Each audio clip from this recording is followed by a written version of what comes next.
Era o que nós dizíamos desde o início dessa perseguição. A maior perseguição jurídica, midiática, política, feita a uma liderança política popular. E esse reconhecimento dá ao presidente Lula aquilo que ele sempre buscou, a sua inocência. Importante dizer que dos 16 processos que o presidente Lula foi julgado até agora, seja na vara de Curitiba, os 3 que estavam lá, sejam os que estavam fora, o presidente Lula foi absolvido, foi inocentado. Não tem nenhuma sentença em trânsito julgado condenando o presidente Lula. E isso era o que nós sempre buscamos. E o presidente Lula sempre reafirmou que não transigiria com a verdade e não abriria a mão do devido processo legal. Eu quero apresentar a vocês um material que nós fizemos, que foi lançado essa semana em São Paulo, que é o Memorial da Verdade, em que nós relatamos aqui por que Lula é inocente e por que tentaram destruir o maior líder do Brasil, como a defesa derrotou a farsa da Lava Jato e as mentiras que envenenaram o país. Nós vamos distribuir à imprensa que está aqui, a todos vocês. Fala das denúncias falsas, falam por que tentaram destruir Lula. Não era para combater a corrupção, era para destruir um projeto de Brasil que se afirmava com inclusão social, com sustentabilidade, com desenvolvimento e defesa da nossa soberania. Falamos aqui do ataque e da maneira como isso foi feito, a farsa da Lava Jato, com apoio da grande mídia, com apoio de setores do judiciário para levar a essa situação. A operação de guerra que foi montada, são 15 itens sobre como se faz uma operação de guerra. Desde escolher o território onde se vai combater, que foi o que Moro fez, iniciou aquele processo do triplex, a partir de um processo da Bancop de São Paulo, que não tinha absolutamente nada a ver com a Petrobras, chamou esse processo para Curitiba e colocou no território dele, depois com mentiras, com articulações junto com o Ministério Público, com articulações junto com a mídia, enfim, engendrou esse processo. E nesses 5 anos nós sempre denunciamos isso, e sempre tínhamos certeza que a verdade apareceria. E a defesa venceu na justiça. Agora, o nosso grande desafio é fazer esse debate com a sociedade. Então, dizer a vocês que o debate da corrupção vai ser feito e encarado pelo Partido dos Trabalhadores em qualquer momento da conjuntura política ou do processo eleitoral. Nós não temos medo de discutir esse assunto e temos toda a clareza do que foi feito durante esse processo. E nesse material que o PST lançou, tem exatamente a explicação de cada processo feito contra o presidente Lula. Inclusive, um dos piores, que foi o dito quadrilhão, que eu acho que esse processo merece uma atenção. Um processo que tramitou na Vara Federal de Brasília, do Distrito Federal, uma denúncia feita por Janot, dizendo que o PT era uma quadrilha, que o nosso governo era uma quadrilha, o presidente Lula chefiava. E depois o Janot, no seu livro, reconheceu que só fez essa denúncia por pressão do Ministério Público da Lava Jato em Curitiba. E o juiz, ao sentenciar, mandando arquivar o processo, disse que o objetivo dele era a criminalização da atividade política. Assim também como foi criada a retórica do Petrolão, dizendo que tinha um esquema de corrupção dentro da Petrobras, o que era mentira. Alguns dirigentes da Petrobras realmente se envolveram em ilícitos, fizeram delações mentirosas e depois, em juízo, não sustentaram essas delações. E tudo que aconteceu durante isso foi criminalizado pelos procuradores e pelo juiz Sérgio Moro, que depois virou ministro da Justiça de Jair Bolsonaro. Então, para nós é muito importante que essa verdade seja afirmada e esse debate seja feito com a sociedade, tanto no Brasil como no exterior. E, a partir desse material que nós vamos fazer esse debate para mostrar ao Brasil e ao povo brasileiro as injustiças que Lula, que o Partido dos Trabalhadores sofreram e porque, de fato, realmente, chegamos a essa situação que elegeu, infelizmente, Jair Bolsonaro, que está destruindo o nosso país. Então, faz parte das nossas conversas políticas, faz parte das atividades que nós estamos fazendo, também esclarecer essa verdade. Eu vou pedir, então, para o pessoal distribuir para vocês esse material, que a gente reputa de muita importância, e eu gostaria muito de pedir que o pessoal da imprensa pudesse ler. Está de forma muito didática, objetiva, mostrando exatamente o que aconteceu em cada momento desses 5 anos. E para nós é uma alegria estar aqui hoje em Pernambuco e uma alegria começar essa visita pelo Nordeste. Infelizmente, a gente não conseguiu fazer a caravana que nós queríamos, até porque ainda estamos vivendo, né, um período de pandemia, não temos como aglutinar, mas nós voltaremos ao Nordeste para fazer outras visitas e terminar os estados que a gente não conseguiu visitar ainda. Ontem nós tivemos uma boa reunião com o nosso partido, dos trabalhadores, das trabalhadoras, com o PCdoB, com o PSOL, encontramos também o PSB, tivemos oportunidade de jantar com o governador, com o prefeito, e o nosso objetivo é um objetivo de unir e agregar todas as forças democráticas, né, que acreditam na democracia como caminho efetivo para construir o futuro do país, para a gente enfrentar o desastre que é o governo de Jair Bolsonaro, que tem levado à morte na área de saúde e também o desespero e o drama das pessoas com a fome que volta a se alastrar no Brasil. Então, agradeço a todos vocês a presença aqui e todos os nossos companheiros que estão juntos, e dizer que daqui de Pernambuco, depois das agendas à tarde, que tem várias conversas, nós seguimos para o Piauí. Muito obrigada. Ao final, a gente distribui. Também aqui saudar o Márcio, que é o nosso vice-presidente do PT, e o companheiro João, que é deputado estadual do PCdoB, que nos acompanha.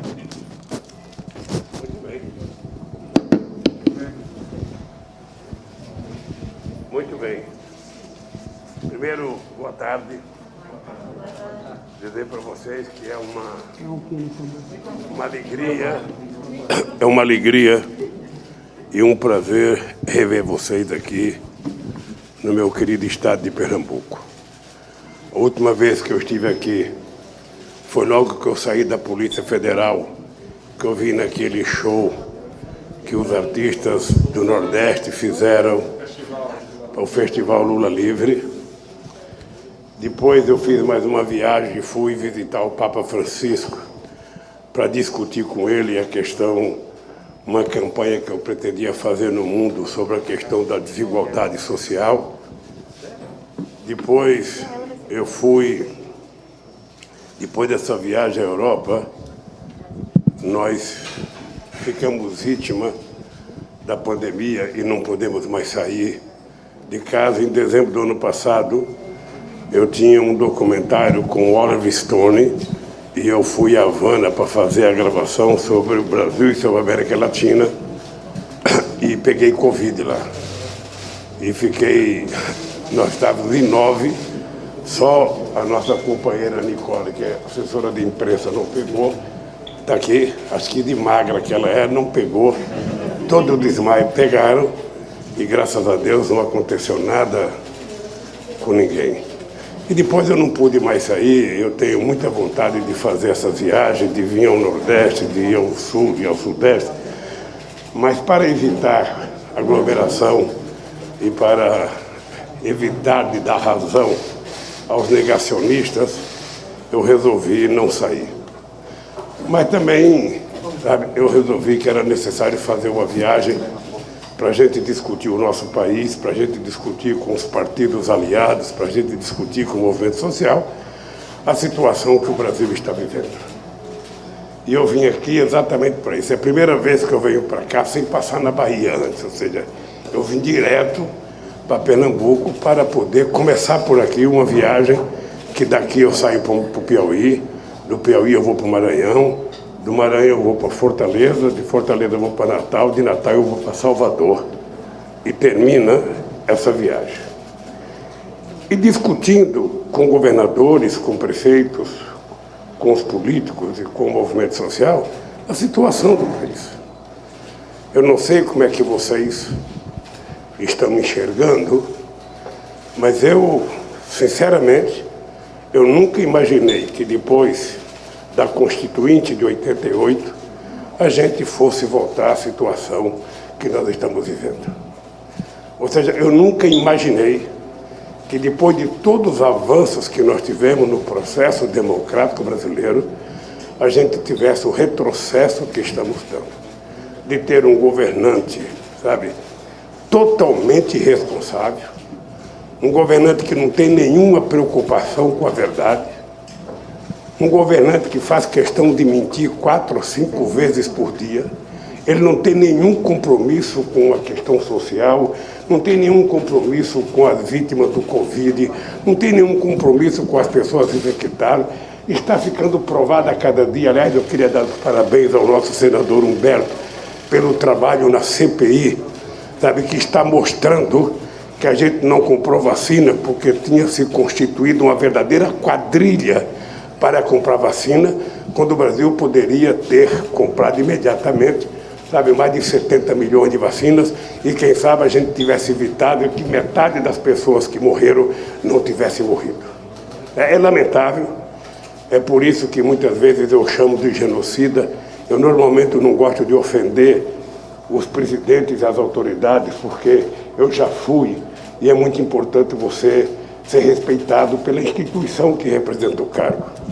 Mas nós temos um governo que não está preocupado. Vocês sabem que quando nós éramos governo, a ONU reconheceu que a gente tinha tirado a fome do mapa do Brasil.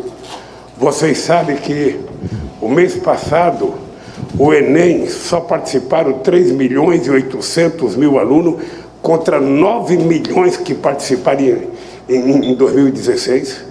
Vocês sabem que diminuiu mais da metade os alunos do ProUni, diminuiu quase 2/3 os alunos, sabe, do FIES, ou seja, as universidades estão quebradas, a ciência e tecnologia não tem nenhum investimento, a cultura de um orçamento de 2.400 bilhões, esse ano o orçamento é 23 milhões, ou seja, então nós estamos vivendo no pior dos mundos, que eu acho que nenhum de nós acreditou viver, nem as pessoas que votaram nele.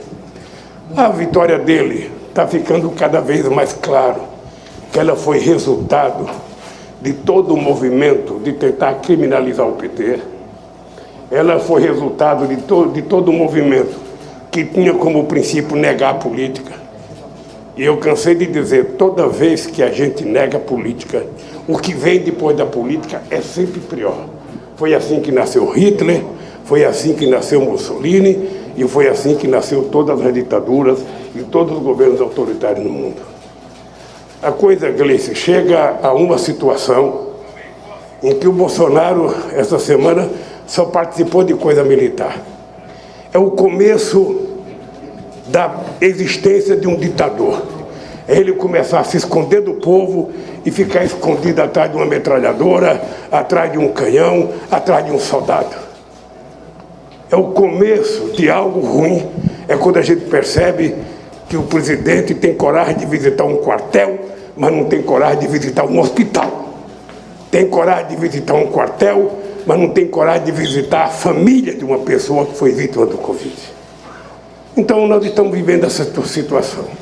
Dentro dessa situação, vocês sabem o que aconteceu comigo.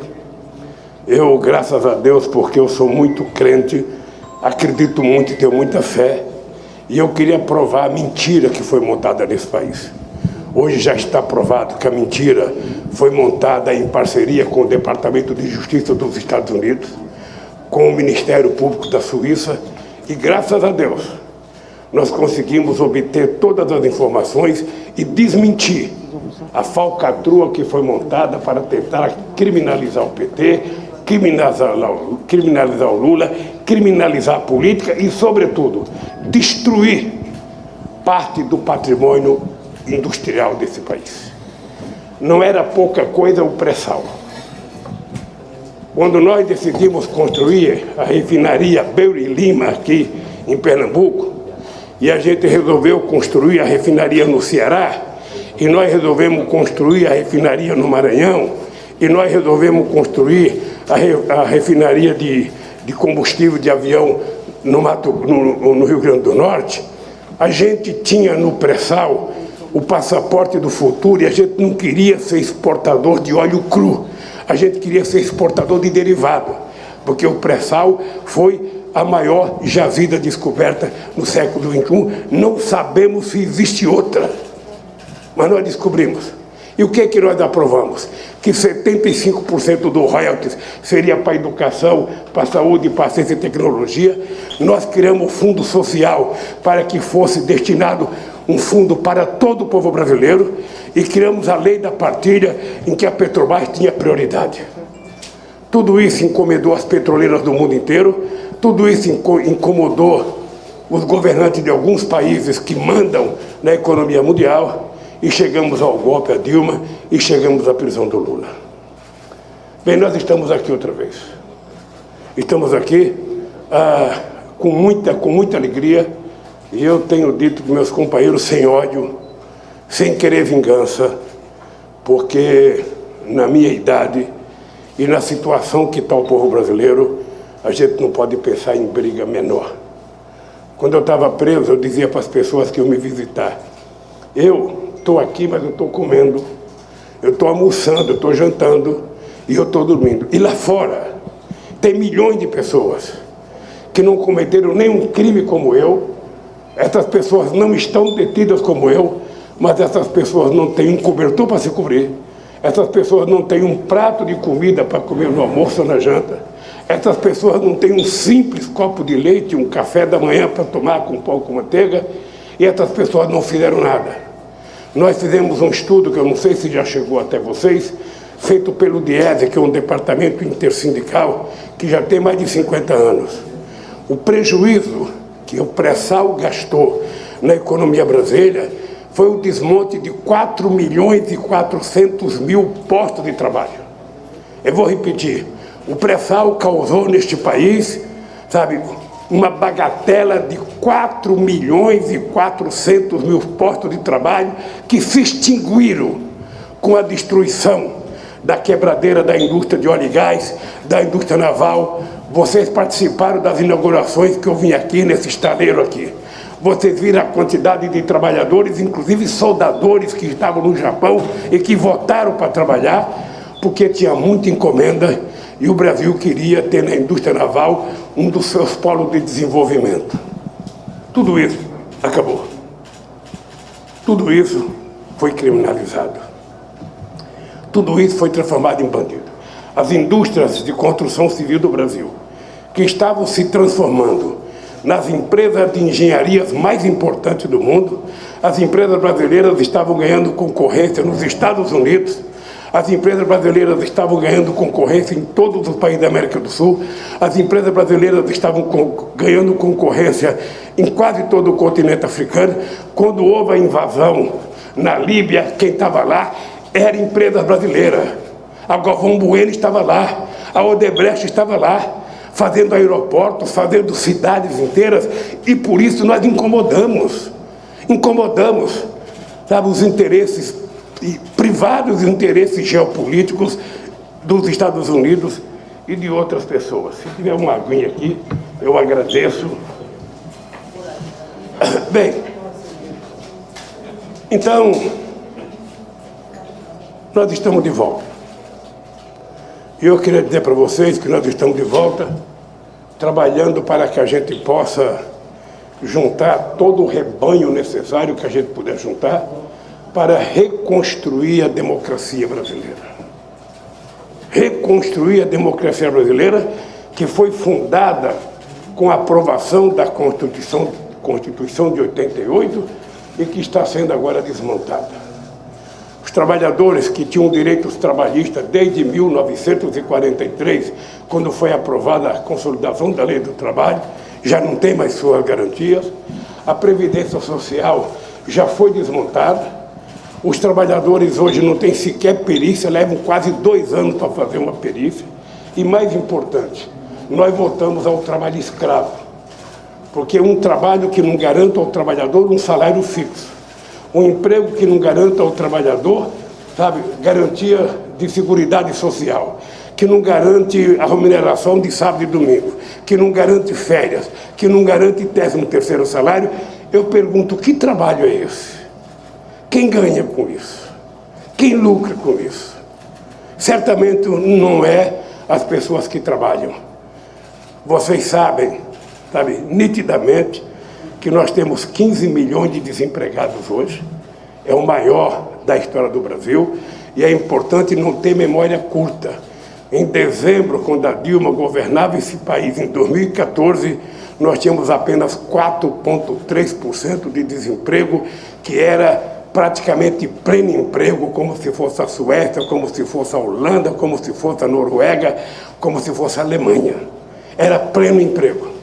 Nós faz tempo que não temos aumento do salário mínimo, faz bastante tempo que não tem nenhuma política de assentamento, sabe, de nenhum trabalhador rural nesse país, faz muito tempo que não tem uma casa Minha Vida construída nesse país, faz muito tempo que o povo pobre foi esquecido. Então nós temos 15 milhões de desempregados, nós temos 6 milhões de pessoas que já não procuram mais emprego de jeito nenhum, nós temos mais 33 milhões de pessoas que estão desorientadas, que estão desalentadas, que não procuram emprego. Você tem milhões vivendo de bico, vivendo de biscate, e nós, efetivamente, só vamos gerar emprego se a gente fizer a economia brasileira voltar a crescer. E para a economia brasileira voltar a crescer, eu tenho uma solução fácil, Berto. Vocês que são deputados e senadores. São duas coisas simples. A primeira coisa para acabar com a miséria é colocar o pobre no orçamento da União, no orçamento da Prefeitura, no orçamento do Estado. A segunda coisa é colocar o rico no imposto de renda. Porque rico não paga imposto de renda sobre lucro, sobre dividendo. Quem paga imposto de renda são vocês que recebem o salário e no final do mês é descontado na fonte, sabe, a parte do leão, e vocês ficam, sabe, vendo um cara que ganha 700 mil reais por mês paga menos imposto do que um cara que ganha 7 mil reais por mês. Então nós temos total certeza de que é possível reconstruir o país. Eu tenho clareza que nós vamos pegar esse país em 2022 pior do que eu peguei em 2003, bem pior, com a inflação mais alta, com o desemprego mais alto e com a falta de credibilidade interna e externa. O Brasil nunca esteve tão desacreditado. O Brasil não tem nenhum presidente do mundo que queira visitar o Brasil e não tem nenhum presidente do mundo que queira receber o Bolsonaro. É uma vergonha. O Brasil é um país que não tem contencioso com nenhum país do mundo. O último contencioso nosso foi na Guerra do Paraguai. O último. E já faz muito tempo. E nós, então, poderíamos estar conversando com a China, estar conversando com a Índia, com a Rússia, com os Estados Unidos, com a Argentina, com a Venezuela, com Cuba, com todos os países africanos. Isso não existe.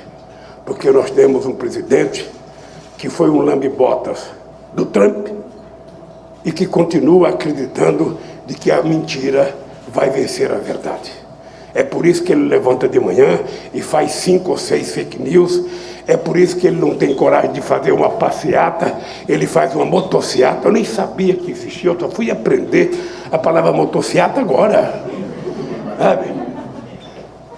Então, gente, é o seguinte, esse cidadão não fala em crescimento econômico, não fala em distribuição de renda, e agora que está chegando as eleições, ele fica, sabe, dizendo que vai fazer, pode fazer o que ele quiser, qualquer dinheiro disponibilizado o povo tem que receber, porque o povo precisa, o povo tem o direito de receber, mas pode ficar certo que se a Câmara até agora não teve coragem de fazer o impeachment, se o Lira não tiver coragem de fazer o impeachment, se não houver na CPI alguma acusação forte que o Congresso, que o Poder Judiciário possa interditar a governança do Bolsonaro, vai sobrar para vocês e para o povo brasileiro o direito de se livrar desse genocida das eleições do ano que vem. Dito isso, eu me coloco à inteira disposição de vocês para as perguntas. Boa tarde, senhor. Lara Torres, Diário de Pernambuco. Bom, eu queria perguntar para o senhor, em relação a todo esse hábito que Bolsonaro demonstra de criar notícias falsas, especialmente agora, a mais recente e mais chamativa delas, que foi parar no Congresso, que foi a votação do voto impresso, a gente tinha, de certa forma, a expectativa de que, após a derrota desse projeto, dessa PEC, na Câmara, as coisas pudessem se acalmar, mas não é o que a gente tem visto, no momento em que tanto ele como seus apoiadores continuam levantando essa bandeira e tentando implementar essa medida. muito, em grande parte, e o próprio Bolsonaro aponta isso, por causa do senhor estar elegível no momento. É o que ele sempre aponta como a razão para fazer tudo isso. E aí eu gostaria de perguntar, diante de tudo isso, dessa situação, como é que vocês estão se preparando para enfrentar todo esse problema diante da possibilidade de, dependendo do resultado da eleição no ano que vem, ele não aceitar o resultado, né, da eleição por ter sido na urna eletrônica devido a todas as mentiras que tem criado? Olha, se um filho de Garanhuns tivesse medo de ameaça, eu não teria nascido. O seu Bolsonaro tem que aprender uma coisa. Tá? Ele foi eleito como resultado da maior mentira já contada na história desse país. Ele foi eleito num monte de mentiras contadas, sobretudo as contadas contra o PT, as contadas contra o comunismo. A minha prisão foi feita para que ele pudesse ganhar as eleições, para que o Haddad não pudesse ganhar as eleições. E tudo isso ele já sabe. E ele sabe que vai perder as eleições. Querer trazer o voto impresso é negar as eleições dele durante 8 mandatos. Ele foi deputado e vereador durante 8 mandatos, todas elas com voto eletrônico. Os filhos dele foram eleitos com voto eletrônico. Tanto o vereador, quanto o deputado federal, quanto o senador, e ele. A certeza que eu tenho da lisura do voto eletrônico foi a minha eleição. Foi eu ter o segundo turno em 89, ser o segundo colocado em 94, ser o segundo colocado em 98, ser o primeiro em 2002, 2006, 2010, 2014, e não fomos o primeiro em 2018, porque criaram toda essa falcatrua para não deixar que eu fosse candidato. Então, querer fazer o voto impresso, fazer ameaça que não vai acatar o resultado, eu já tenho experiência demais com bravata. Ele vai perder as eleições, vai acatar o resultado, e o que é mais grave, o que pode acontecer é que quem ganhar não queira receber a faixa dele, queira receber a faixa do povo brasileiro. Quem sabe um de vocês vai a Brasília para colocar a faixa no presidente que foi eleito. E ele só tem que efetivamente respeitar as normas legais que nós aprovamos nesse país. Nós temos Constituição, nós temos instituições sólidas e a gente não precisa concordar com as decisões das instituições. Mas nós temos que ter certeza que as instituições, elas têm que ser fortes, porque elas são efetivamente que podem garantir a democracia nesse país. E a democracia está urgentemente precisando que as pessoas de bem se manifestem. O Brasil não merece, pela biografia deste país, pela história desse país, pela qualidade do nosso povo, descendente de uma mistura extraordinária de índios, negros e europeus, não pode aceitar, sabe, que um bravateiro, que não tem nenhuma formação política, que não tem humanismo, que não tem generosidade, que não tem amor, que não tem coragem de falar na distribuição de um livro didático e fica falando em distribuição de arma, continue a presidir esse país. Portanto, pode ficar certo que as eleições vão acontecer, alguém vai ganhar as eleições e ele vai cair fora para nunca mais voltar a ser presidente desse país, porque ele não tem nada de humanismo para governar o nosso país. Muito bem, está ligado, né? Boa tarde a todos, boa tarde a todas as lideranças políticas que aqui se encontram, boa tarde, presidente. Quero dizer que é um prazer reencontrá-lo, né? Meu nome é Tassiana Lopes, sou do interior de Itapetim, terra conhecida como Ventre Imortal da Poesia, sertão do Pajeú. Então, estou aqui representando não só o veículo de comunicação, que é a 104,9 FM, o meu blog, que é tassianalopes.com.br, mas todo o interior, né, onde estou aqui, se pudesse, tinha vindo uma caravana, né, porque todos gostam muito do senhor lá. Mas eu sou de uma cidade onde... Uma cidade não, uma região de gente boa, de gente inteligente, de gente que gosta de trabalhar. E a pergunta é justamente nesse sentido, trabalho. Trabalhar como se não tem oportunidade, se não tem onde? Porque ainda hoje a maioria das pessoas do interior tem que ir para a capital. né? Infelizmente, temos hoje um presidente do país que só pensa em brincar com a pandemia, só pensa em armas, né? Só pensa em eleição agora. A eleição ainda ano que vem, ele no lugar de governar, só está pensando agora em eleição. Então, fica difícil, tudo muito caro, gasolina, energia. Então, a pergunta é o seguinte: o que é que o senhor tem a dizer para as pessoas dessa região, principalmente para os jovens, né? Porque nunca realmente teve um investimento nesse sentido, né? De gerar emprego, mas um investimento real, de fato. Qual a sua explicação para isso, a esperança que o senhor dá para as pessoas dessa região? Olha, se a única razão pela qual eu possa me decidir no final do ano ou no começo do ano que vem ser candidato a presidente da República é a certeza que eu tenho de que a gente pode consertar esse país. Vocês estão lembrados que quando nós ganhamos em 2003, nós tínhamos 12% de desempregados. Vocês estão lembrados que o Brasil devia 30 bilhões ao Fundo Monetário Internacional, e vocês estão lembrados que todo ano o ministro da Fazenda viajava para os Estados Unidos, para Washington, para tentar convencer o FMI a emprestar dinheiro para fechar o caixa. O Brasil parecia um país, sabe, em fase de insolvência. Bom, nós assumimos a presidência em janeiro de 2003, e o que aconteceu? Esse país gerou, em 10 anos, 22 milhões de empregos formais. Esse país aumentou todo ano o salário mínimo, aumentando o valor real do salário mínimo em 74%. Esse país fez a maior política de assentamento rural da história desse país.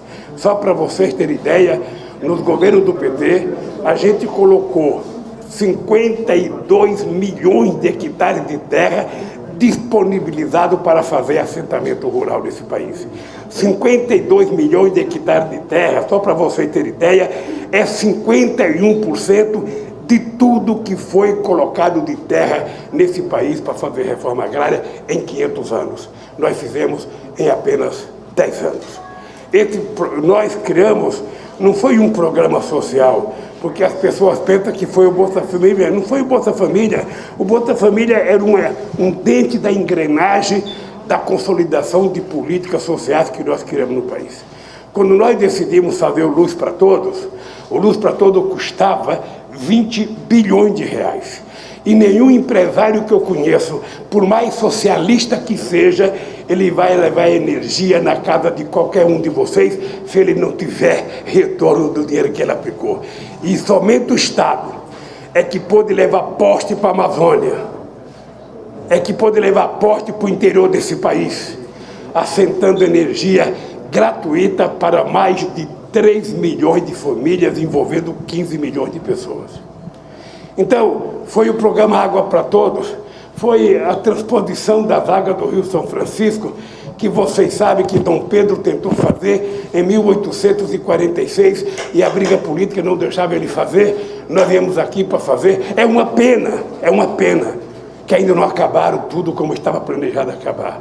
A Transnordestina foi um compromisso que eu assumi com o doutor Arraes em 1989, fazer a ligação do Porto de Pecém ao Porto de Suape, passando por Eliseu Martins no Piauí, para pegar minério e pegar soja. Até hoje não acabou. Quando Eduardo Campos era vivo, eu era presidente da República, o Cid, irmão do Ciro, era o governador, o Hélio era o governador no Piauí. Eu fiz mais de 20 reuniões com ele para a gente tentar resolver esse problema burocrático de gente que queria atrapalhar. Eles ainda não terminaram. Agora eu ouvi dizer que eles vão terminar só, sabe, até Pecém, que não vai trazer para Suape. Pois então, gente, é o seguinte, a Transnordestina, sem o Porto de Suape, ela vale muito pouco, porque o Porto de Suape é muito importante para fazer a ligação com o Ceará e distribuir parte da riqueza que o Nordeste produz. Então nós vamos gerar emprego, sabe fazendo o quê? Primeiro colocando o pobre no orçamento. Não tem saída. Eu tinha orgulho de viajar o mundo inteiro. Quando os caras perguntavam, Lula, qual foi o milagre que você fez no país? Eu falava, não teve milagre. O pobre passou a comer. Quando o pobre recebe 10 reais, ele não vai comprar dólar. Ele não vai aplicar na bolsa. Ele vai comprar 1 quilo de feijão, 1 quilo de arroz, vai comprar um pão, vai comprar um chinelo, vai comprar um caderno para o filho. Então, é isso que gerou o dinamismo econômico nesse país. E é isso que nós vamos voltar a fazer. É isso que nós vamos voltar a fazer com muita força, porque sem gerar circulação de dinheiro nesse país, a roda gigante não funciona e a gente não gera emprego. Não adianta a bolsa crescer. Eu não sei se vocês assistem telejornal e todo dia a bolsa cresceu 1, a bolsa cresceu 2, a bolsa chegou a 111 pontos. E no mesmo jornal o desemprego aumentou, a massa salarial caiu. Então não adianta a bolsa crescer se isso não resulta benefício para o povo. Não adianta o PIB crescer se o resultado desse crescimento não é distribuído para vocês. Então é com essa crença que nós queremos, a partir do momento correto, decidir se vamos ser candidato, costurar as alianças que a gente precisa costurar para a gente poder recuperar o Brasil para o povo brasileiro. Esse país, vocês precisam lembrar que em 2008, quando a gente estava disputando as Olimpíadas em Copenhague, na Dinamarca, esse país era a 6ª economia do mundo. E esse país hoje já está a 12ª economia, o que não pode acontecer num país que tem 8,5 milhões de quilômetros quadrados, num país que tem 213 milhões de habitantes, num país que tem um povo trabalhador extraordinário. Sabe? O governo olha muito o agronegócio, que é importante, mas olha pouco, sabe, o pequeno negócio, que são aqueles que produzem comida para colocar na nossa mesa. Eu tenho dito que é preciso parar de fomentar o ódio entre o trabalhador rural da agricultura familiar e o agronegócio. O agronegócio produz, na maioria, para exportação, ótimo. Agora, o próprio cara que produz comida para exportar não produz o feijão que come, não produz o frango caipira que come, não come o omelete do frango que cria. Quem é que cria? São os 4,5 milhões de propriedade familiar que nós temos no país, com propriedade com menos de 100 hectares. É esse país que nós queremos tornar ele vivo. É esse país que nós queremos fazer voltar a crescer.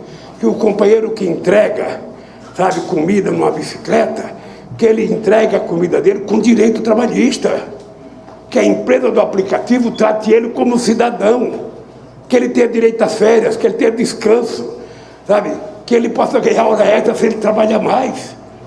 Ele não pode ser tratado como um escravo. Então é esse país que eu tenho certeza que a gente vai reconstruir. Presidente, oi, boa tarde a todos.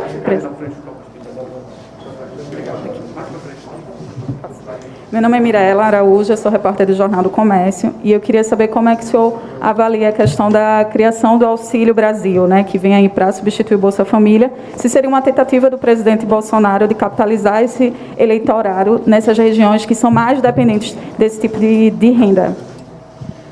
Olha, eu fico feliz se acontecer de verdade que o povo possa receber um pouco mais de dinheiro. Mudar de nome é uma coisa pequena. Mudar de nome é uma coisa pequena. Se você não está bem com o seu marido, não é ele mudando de nome que vai resolver o seu problema. Se o Bolsonaro não está bem na sua relação social, não é tentando evitar o nome de um programa social e colocar outro nome que vai melhorar. Eu jamais vou falar contra qualquer aumento que signifique melhoria da qualidade de vida do povo. O que vai acontecer, e a grande lição que ele vai aprender, é que o povo vai receber e vai votar contra ele. Porque não é possível brincar com a pobreza. Esse país brinca com a pobreza há 500 anos. Eu sou nordestino e eu sei o que é a frente de trabalho nesse país. Eu sei quantos pais de família eram explorados para ganhar R$30 por mês para tirar a terra de um lado e colocar no outro. Eu sei quantas pessoas comiam rato em Quipapá porque trabalhavam na cana-de-açúcar e não ganhavam o que comer. Ou seja, esse país só mudou no nosso governo. Esse país só mudou devidamente no nosso governo, em que os pobres passaram a comer alguma coisa decente, a vestir. Eu não esqueço nunca de uma mulher que dizia para mim: presidente, eu sou avó, eu tenho 2 netos. Antes do senhor chegar na presidência, eu tinha que comprar um lápis de cor para distribuir, cortar no meio, para dar metade para cada um ir para a escola. Agora não, presidente, agora eu compro uma caixa para cada um. Isso significa distribuição de renda, significa valorizar o ser humano, significa respeitar a dignidade das pessoas. E é isso que a gente vai fazer. Portanto, o Bolsonaro poderia ter feito isso há bom tempo atrás. O PT está reivindicando, é importante lembrar que o PT está reivindicando, através da nossa bancada, um Bolsa Família de R$600. É importante lembrar que o Bolsonaro queria dar um auxílio emergencial de 200, nós brigamos para 500 e ele deu 600. Mas a briga foi da oposição no Congresso Nacional. Então, ele que tenha juízo e que ajude esse povo a comer, para o povo poder ter força para ir na urna digitar o nome contra ele. Opa! Tira a máscara para o presidente reconhecer. Presidente, tudo bem? Laércio da Marco Zero Conteúdo, aqui de Recife. Ele. Máscara o senhor não reconhece, né? Pô, aqui, ó. Bom, vou botar aqui, porque senão vão dizer que a gente não estava usando a máscara. Presidente, o senhor foi, durante 8 anos, chefe supremo, né, das Forças Armadas no Brasil. Tem uma experiência de muito tempo no comando das Forças Armadas também. Eu queria que o senhor fizesse uma análise do quadro que a gente tem hoje nas Forças Armadas. Eu queria considerar algumas questões aqui. Primeiro, assim, um apoio que a cúpula das Forças Armadas tem dado, né, ou parte dessas cúpulas armadas tem dado, às declarações de Bolsonaro, as declarações indicando a possibilidade de golpe, de não realização da eleição de 2022, no caso do voto, se não entrasse o voto impresso. A gente viu isso por parte do ministro da Defesa, posicionamento do comandante da Aeronáutica, agora o desfile lá dos blindados, uma ideia do comandante da Marinha. E se associa muito esse pensamento de parte da cúpula da elite das Forças Armadas a alguns fatos que aconteceram recentes, né? Um deles, a criação da Comissão da Verdade, que teria criado dentro das Forças Armadas uma resistência aos governos do PT, por ter mexido, digamos assim, no assunto que é um tabu nas Forças Armadas, a discussão sobre a ditadura militar no Brasil. Essa é uma discussão que a gente não fez aprofundadamente, né? Teve uma transição muito gradual e negociada entre todas as partes. Eu queria sua opinião um pouco sobre essa questão. E também em relação ao Haiti.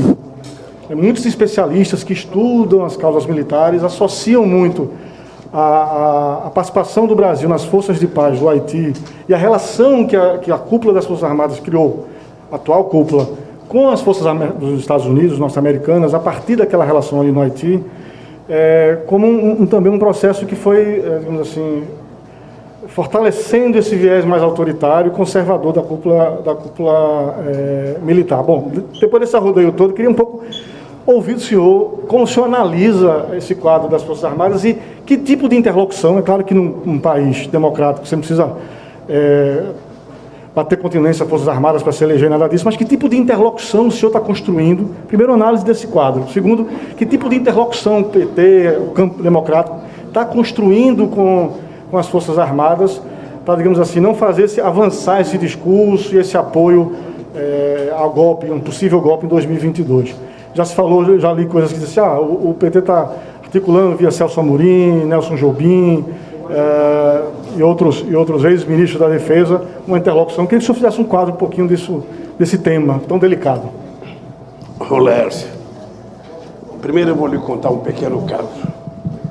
Quando eu fui eleito presidente da República em 2002, eu não conhecia um único militar. Eu tive que escolher os 3 comandantes. Não conhecia um. Não conhecia nem sargento, nem cabo, nem tenente, nem comandante, nem capitão, nada. Tomei posse. Eu fui consultar uma pessoa. Eu fui consultar uma pessoa que tinha sido general, general duro, da linha dura. Eu fui conversar com ele na casa de um amigo. E ele falou: presidente, o senhor não terá problemas com as Forças Armadas, porque tem uma lógica nas Forças Armadas. A gente tem uma fila. A gente vai galgando os nossos espaços na nossa carreira e chega um momento que a gente chega sabe, no momento que a gente pode subir ou a gente pode ser exonerado. O que eu estou dizendo é que se o senhor escolher o primeiro da fila, o senhor não terá problema na aeronáutica, nem no exército, nem na marinha. E assim eu fiz, e governei 8 anos sem ter nenhum problema com as Forças Armadas. Agora, eu fico inquieto com o excesso de preocupações e o excesso de discurso sobre a questão das Forças Armadas. Primeiro, as Forças Armadas têm o seu papel definido na Constituição. Segundo, foi no meu governo que nós aprovamos a estratégia, sabe, que regula o funcionamento das Forças Armadas, ainda em 2010. Portanto, o que nós vamos fazer com as Forças Armadas é para ela cumprir o seu papel constitucional. As Forças Armadas existem para garantir a soberania nacional contra possíveis inimigos internos. Ela tem que tomar conta da nossa fronteira terrestre, ela tem que tomar conta da nossa fronteira marítima, ela tem que tomar conta do nosso espaço aéreo e ela precisa proteger o povo brasileiro. É isso que ela tem que fazer. E não se meter em política. Se quiser se meter em política, tira a farda, vai virar um cidadão comum e pode ser candidato a qualquer coisa. Nós já tivemos, ou seja, o que não pode é o cidadão. Eu ouvi dizer o Pazuello, quando ele foi na CPI, disseram uma futrica, eu não sei se é verdade, que nem tudo que sai na imprensa é verdade também, dizendo que o Pazuello pensou em de fada para amedrontar os senadores. É assim que eles pensam. Eles botaram na cabeça que eles são superiores, eles botaram na cabeça que eles são mais honestos, e a CPI está mostrando o que aconteceu com a quantidade de coronéis que, em nome de institutos e ONGs, estavam montando uma verdadeira quadrilha de comprar vacina. Então, Lécio, para você, para os meus companheiros e companheiras da imprensa, eu não tenho conversa com os militares. Não há por que conversar com os militares, não há por que conversar com o Ministério Público, não há por que conversar com a Polícia Federal. Eles são instituições do Estado, eles têm funções a cumprir e têm que respeitar o regulamento e a Constituição. É isso. Quando eu ganhar, eu vou conversar, porque aí eu vou ser chefe deles e vou dizer o que eu penso e qual é o papel deles. Sabe, porque efetivamente a democracia não comporta um Estado civil governado por quase 6 mil militares que estão em posto de confiança no governo Bolsonaro. Agora, isso acontece também, não é por mérito do Bolsonaro, não, é por incompetência do Bolsonaro.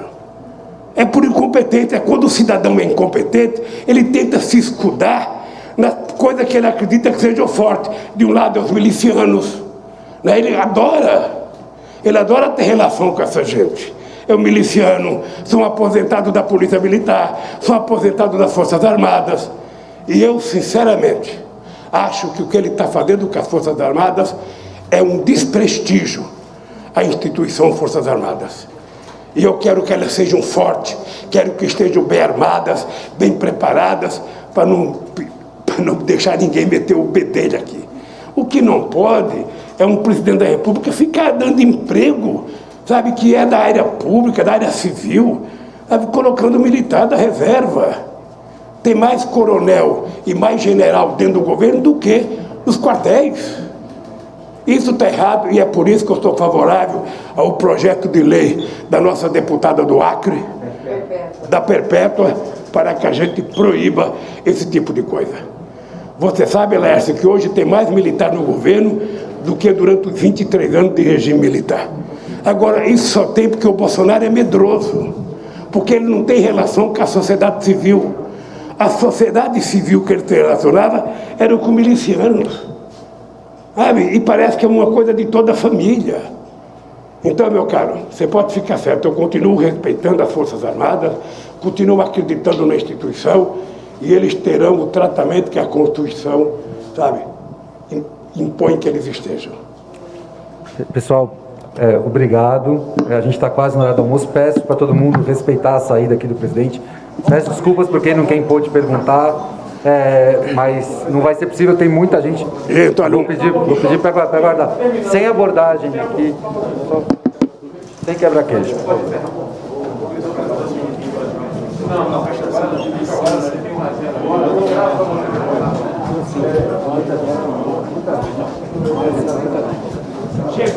Pessoal, obrigado, viu?